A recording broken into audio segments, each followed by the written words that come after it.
What's up, everybody? Welcome back to another highly combustible reaction. We're jumping into the next one on our exploring the foreign journey. Get over, show Samuel all the love of the world. If you haven't checked out our interview together, definitely check that out too.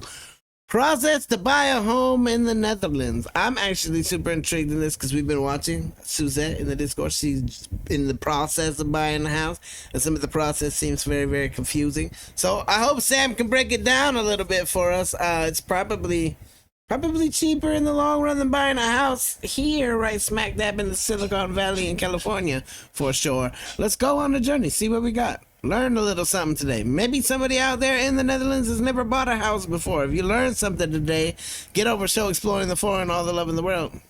I'm an American looking to buy a home here in the Netherlands. Only have one problem. I don't know where to start. So I did a quick search and found... I know that feeling. I was in Thailand and I didn't know where to start about setting up my business. The Dutch real estate company. So I gave a call. Hallo, met Rosie van Dutch Real Estate Company. Hi, this is Sam. I'm calling because I'm looking to buy a home here in the Netherlands, but I have no idea where to begin.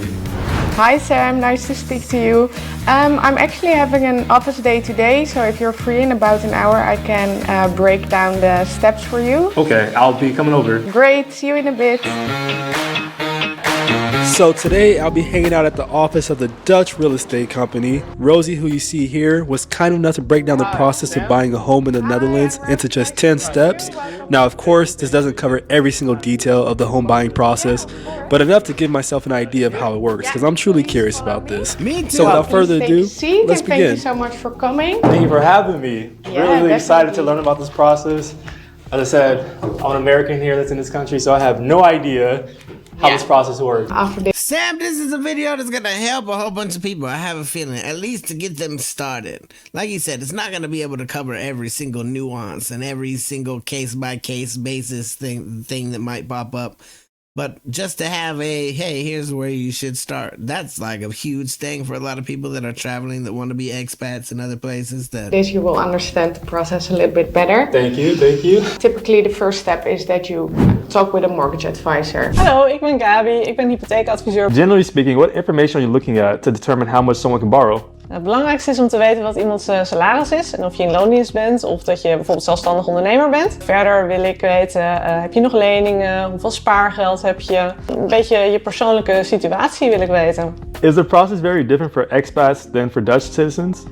Het is niet heel anders, er zit wel een klein verschilletje in. Het belangrijkste om te weten is dat als expat zijnde ligt het eraan wat voor soort verblijfsvergunning je hebt. Als je bijvoorbeeld kennismigrant bent, dan kun je 100% van de waarde van de woning kun je lenen. Maar heb je echt een bepaalde tijdverblijfsdoel, dan is het meestal 90% wat je kunt lenen van de waarde van de woning. a lot of the things that she just spoke about are gonna be some of those. There's gonna be some case-by-case basis, depending upon how much money you make, depending upon this or that. So not everybody's process is going to be exactly the same in the first place. Echt een bepaalde tijdverblijfsdoel, dan is het meestal 90% wat je kunt lenen van de waarde van een woning. Daar zit wel een verschil in. And then once you have the chat with a mortgage advisor and you know your budget, the fun parts come and we're gonna see what your wishes are for a new home. Okay. So location, number of bedrooms, the number of square meters you want, all this kind of things. And then we go to the next step. Now we know your preferences, the search can begin. And how we work is that we go through Funda for you and we send you all the listings that fit your requirements. We usually work with a WhatsApp group in which my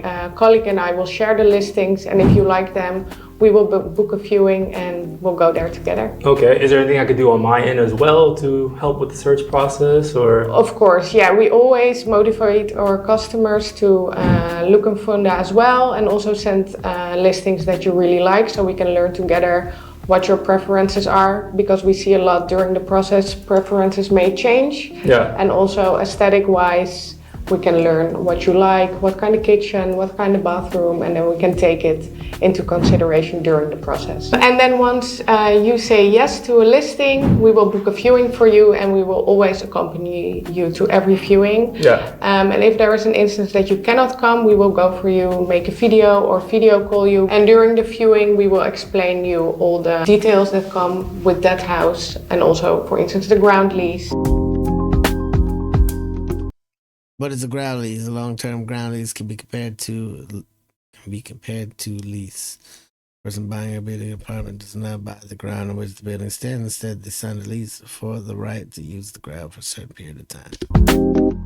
And then the next step is that we check all the documents that I just mentioned. With buying a house, the other agent will provide us with a list of documents. These are a lot of documents with your energy label, with the no-chills of the homeowners association, if the house is really situated where it's supposed to be, who the owner is, and we will go through all these documents for you, also because they're all in Dutch. Maar ik hou van Nederlands oefenen, dus misschien zou ik nog krakjes lezen of zo. Ja, heel goed. So the next step is if you We know he's a lot better than just practicing Dutch. We know he's way better than that. decide you want to place a bid on a home, we're gonna decide what a fair offer is on that property. Okay. There are a lot of different cases, but usually in Amsterdam we see that the other agents work with the deadline. So for instance, if we see the property today, they will say the deadline is at Friday at 12. Okay. And then before that time, I will go through all the documents, see what the economical value is, see what prices have done with houses around it, and then discuss with you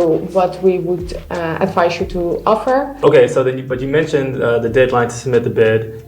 So then I'm imagining there's a lot of bids that are coming in. Do you kind of know the process, like how they go about assessing the different bids? Is it just whoever put in the most money, or what's kind of? It really depends. So if you need to finance your house with 100% mortgage and you have another buyer that is a cash buyer, and for instance their bid is €5,000 lower, there is a chance that the owner will go with the lower offer because it's a cash offer, so everything goes faster. Yeah. So this Cash is king everywhere. That's just a general knowledge. Again, depending really on the owner. Well, congratulations, your offer is accepted. What I have to say is that this seems a lot. The realtors that I've dealt with, I won't say all realtors in America, but the realtors that I've dealt with, there was really no kind of connection like this. It was, hey, I got a realtor. Oh yeah, I've got a bunch of properties to sell you.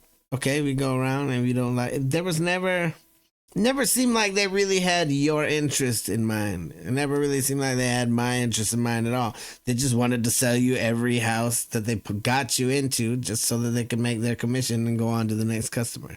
This really seemed like there was a lot of thought into what the person actually wanted, what kind of place you're actually looking for, and then they're willing to do all of the research and everything on it to come up with what you should offer, what a fair bid would be. That's very, very cool. Like, just to have that little sit down personal talk, like, here, let me lay out everything. Let's go through it step by step. This is going to help a lot of people to figure out what they want to do. Well, congratulations, your offer is accepted. Let's go. Yay. What are the next steps is that we always advise all our customers to do a technical inspection. This is not required by law, but in this document an expert will come and will check the whole house, make pictures of everything, and see what is right and what is wrong.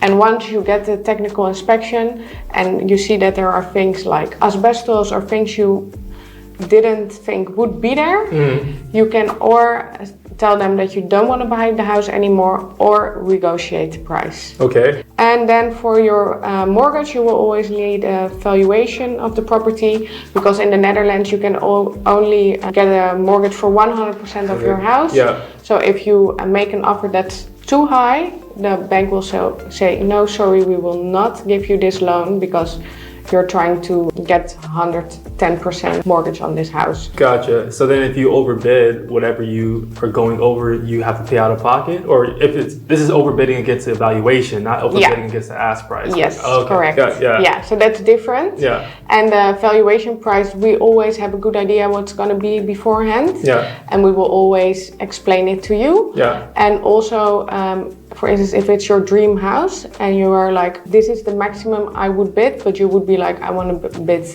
X amount, then we will always say, go for it, but do take into consideration you will need your own money to finance that last part that won't fall into the valuation report. Gotcha. And then once the valuations have been done, we're going to the notary to sign the purchase agreement, but it's a really, really big document, about 40 pages. As an expat, we can get a translator there, or you can get the translated version, but all the contracts, they do need to be signed in Dutch. Gotcha. Ik denk dat dat geen probleem voor mij zijn. Maar that's when everything is kind of really becoming official now. Once you have the notary and everything. Yeah. Okay. Wow. It's getting real. It's getting real. Yes. Okay. So with the notary in mind and all the other kind of, let's say, closing cost expenses, what's kind of like a good rule of thumb of what you should allocate for these expenses? What is a very safe bet is always to say between 3 and 5%, and that will cover all your costs, like the notary, all the valuation reports, your broker, all these kind of things. Yeah, okay, that's good to know. Yeah. Okay, so now that we signed the purchase agreement at the notary, does that mean everything is pretty much done, or? Not yet, we're almost there. Okay. We always set a delivery date with the current owner of the house. Yeah. Usually when they move, or when their new house is finished, or when they're moving abroad. Yeah. And of the day of the delivery date, in the morning, usually we go for an inspection at your new apartment. Yeah. And we will check if everything is in order. After this step, we will go to the notary on the same day to sign the deed of transfer. And if you sign the deed of transfer, the house is on your name and you will get your keys. And now I get the keys and the process is complete. Yeah. Wow. Oh man.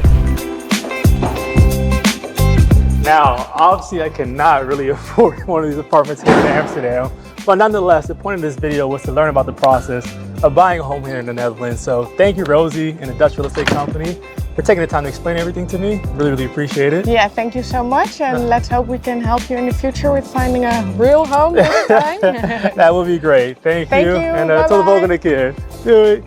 Now, thank you guys for watching as always, and stay tuned for what's coming next. I have some really big ideas coming up. So thank you as always for the support. Till the next video. Hey, 100% get over it. And next show, exploring the foreign, all the love in the world. If that didn't like explain some things, it was very down and nitty gritty, down to like, hey, here's exactly the steps.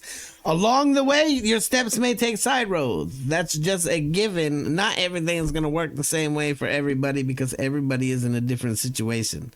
Everything by that like that is a case by case basis, but and on the whole, it's good to have knowledge about what it's like if you were to buy a home up there. Get over it. Show them all the love of the world. We need more things like this, Sam, because you're even going to be helping out some of the Netherlandians with this one.